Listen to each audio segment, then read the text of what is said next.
place, day 2 of vlogs since the return. As you'll notice, I am outside again because I want my daughter's mood to upset the flow of recording. So I am going to move out here, and I'll probably be doing a lot of my recording in this very spot or in the car. So anyway, today's topic, I get asked about this a lot, and it is what are my thoughts on the Mazdaspeed culture and where it's at today. So if we look at what Mazdaspeed actually is, it's a brand that was introduced to the United States in 2004. That was like yesterday and compared to some of the other brands that are out there. I mean, if you're looking at, you know, the Fords and the Dodges and even Toyota, I mean, these people have been making sports cars and developing their brand for decades. So to have something that has been so inconsistent and so young just die off, I mean, the fact that it's made it this far is incredible. So just to give you a little bit of a history lesson, in 2004, Mazda released the Mazdaspeed Protege. Okay, Protege was a fun, quick little car, just south of 200 horsepower. Nothing to write home about, but it was cool. Then they released the Mazdaspeed MX-5, or the Miata. Again, more of a cult classic. Lots of the Miata guys and girls were super hyped, but nothing to write home about in the grand scheme of things, especially in this time period in 2005. 2006, we got the monumental Mazdaspeed 6, all-wheel drive, 2.3 liter turbo. You know, not necessarily the fastest thing on the road, but certainly a legend. This car has lots of potential. Purple Drank's very own Will Dawson made almost 900 horsepower on this car, so certainly nothing to turn your nose up at. And then the next year, in 2007, we got the Speed 3. So the Speed 3 was probably the most successful of the brand, certainly had the most longevity. It was manufactured from 2007 all the way to 2013. It's the only one of the Mazdaspeed platform that actually had 2 different generations. So you have the Gen 1s and the Gen 2s. So certainly one of the most controversial cars because it's such a savage. Tons of torque, front wheel drive, just not necessarily the most comfortable car, but certainly tons of fun. But you had to be an enthusiast to really appreciate it.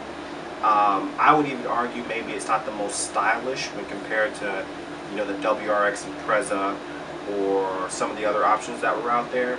But this car was special. Tons of horsepower, tons of torque, and under $30,000. And I have to be careful because I'm speaking it pretty subjectively. It was tons of horsepower for its time.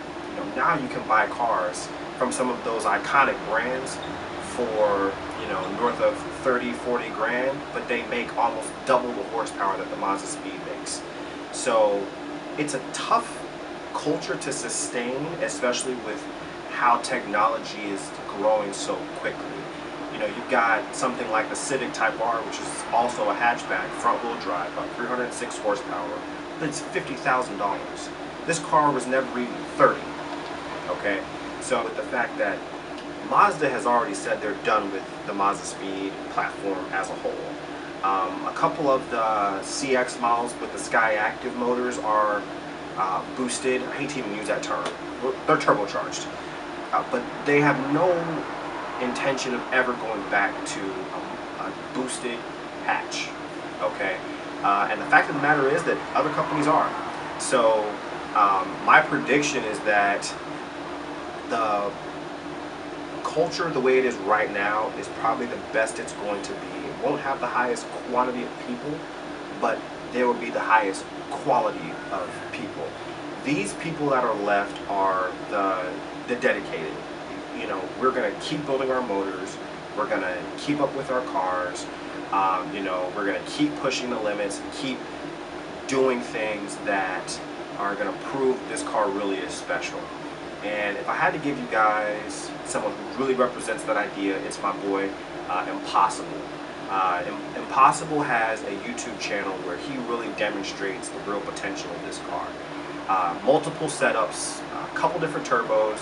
He's working on some big things right now. So if you type in Mazdaspeed 3 Impossible, 99% chance you'll land on this page.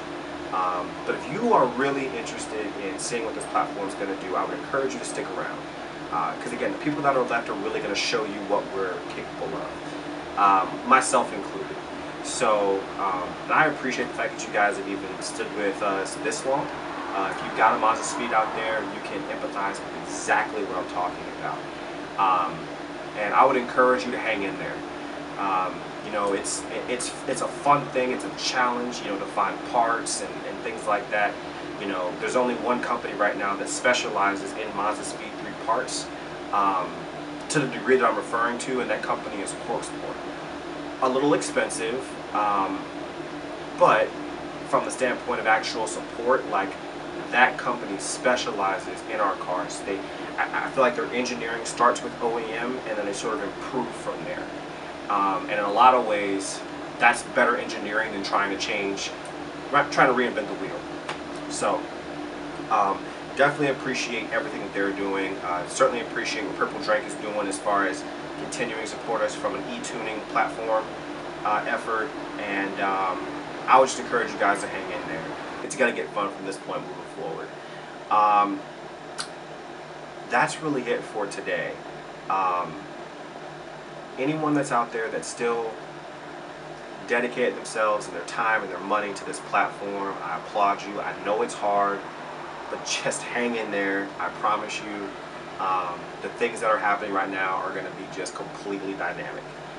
Thank you so much. I appreciate you tuning in for a second time this week, and see you soon. Later.